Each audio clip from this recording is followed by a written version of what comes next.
Alexis Logier, bonjour. Alors là, vous êtes en train de récolter les olives.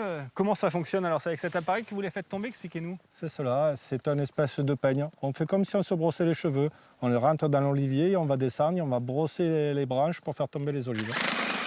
Voilà. Et là, on voit, en fait, il y a des olives vertes, il y a des olives rouges, il y a des olives noires. Vous récoltez tout, il n'y a pas de... Il faut savoir que l'olive, c'est pas comme une cerise ou un abricot, une pêche. L'huile est déjà dans les olives, quelle que soit la couleur qu'il y a sur la branche. Ce qui change, c'est la quantité d'eau. Et là, verte, ça veut dire quand même que normalement, elle n'est pas mûre. On pourrait se dire ça. On pourrait le dire, mais elle est en huile. Elle a la même quantité d'huile que celle qui est noire à côté.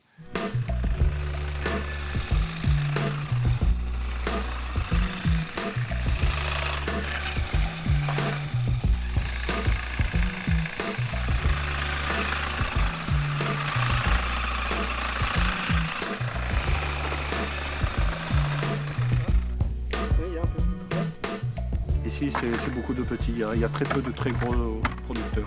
Ça me permet de faire un complément. Au moment où la vigne est à l'arrêt, on encadre une activité et on fait notre propre huile pour pouvoir la consommer.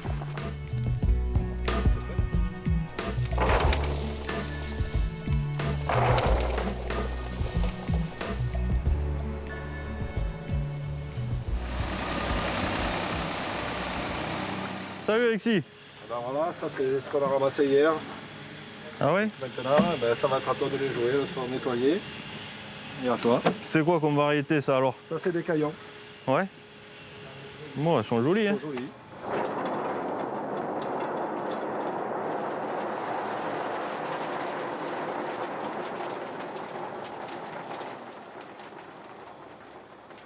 Tiens Alexis, 540 kilos. Je te remercie. Et quand est-ce que tu me les presses? Ouais, normalement dans la journée là. C'est impeccable. Alors, ce Voilà. soir. Allez, à tout à l'heure. Donc vous êtes Anthony Béranguier, vous êtes le moulinier, c'est ça? Voilà. Donc comment ça se passe? Donc Alexis là qui vient de partir, il vous amène les olives et après comment vous lui pressez? Expliquez-nous. Donc, chaque client a son bac avec un ticket dedans identifié. Et puis ils ramènent leurs emballages, on leur met l'huile dedans. Parce que c'est ça en fait le Var, c'est tout plein de petits producteurs qui sont... C'est un peu la typicité du Var parce que dans le Var, nous, on n'a pas de gros producteurs. Donc il n'y a que des petits exploitants agricoles. Et nous, ça représente 80% de notre clientèle, puisqu'on a à peu près 500-600 apporteurs pour le moulin, quoi. Et donc c'est vraiment les petits qui font vivre le moulin. L'olive, donc elle est broyée dehors et elle arrive ici, après c'est ça dans ces... Donc voilà, elles sont broyées dehors. Après, elles arrivent dans ce malaxeur.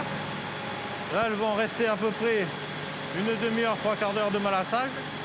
Et après, elles vont être centrifugées.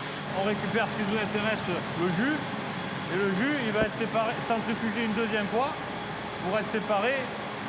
À la finale, c'est ici, voilà. Donc après, ça part dans nos cuves si c'est ma production. Ça repart dans les bidons pour les propriétaires. Et là, quand vous ouvrez, là, vous remplissez, c'est ça? Voilà, là ça part directement pour les propriétaires. Et donc ça va lui coûter quoi? 4-5 euros au lieu de 20 euros? Parce que c'est cher l'huile d'olive, hein? Oui, c'est à peu près 20 euros le litre dans le commerce, mais en ramassant les olives, il payera à peu près 4-5 euros le litre.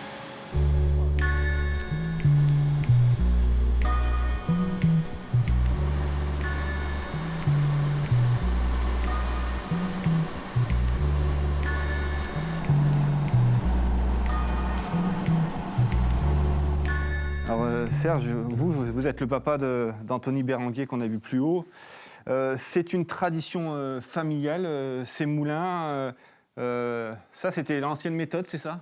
Ça, c'est l'ancienne méthode. Donc, on a abandonné pour moderniser parce que c'est difficile de travailler à l'ancienne.